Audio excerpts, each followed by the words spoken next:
Hello, dear traders, you're watching a weekly review of the stock market presented to you by InstаФорекс news team and me, Kate Nedachina. Despite sluggish US economic statistics and global economic growth, the jitters of Greece and Ukraine, which could default on their debts, the US stock market has remained in a stable condition.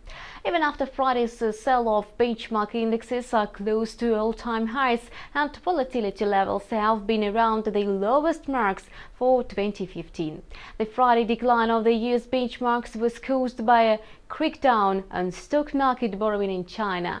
The world's second-largest economy allowed fund managers to lend stocks for short selling to increase the supply of shares.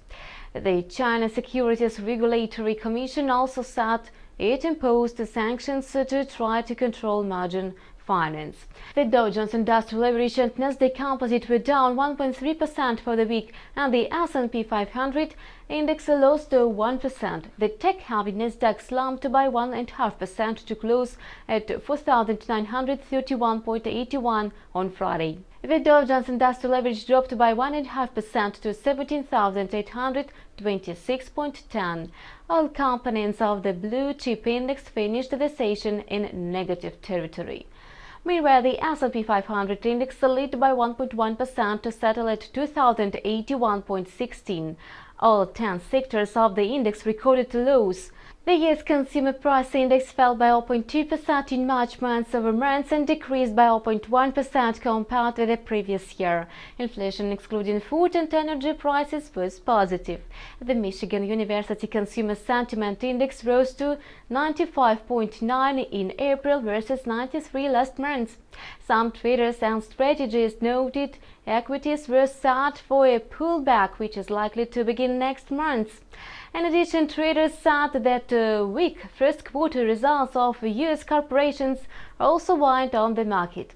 Shares in American Express slipped by 4.4% on Friday after the payment card company announced that its earnings were hurt by a stronger dollar, which reduced revenue booked in other countries. The credit card company reported that its earnings advanced by 6.5% in the first quarter, and its profit was $1.53 billion or $1.48 a share, compared with $1.43 billion or $1.33 a share a year earlier. At the same time, Metal Incorporated shares gained 5.8% after the toy maker posted a narrower-than-expected loss for the first quarter. The company said that its first quarter loss narrowed to 8 cents a share from a loss of 3 cents in the year-ago period. Net sales on the quarter hit $922 million, down from $946 million a year ago. It was a weekly review of the US stock market. Have a nice trading with InstаФорекс.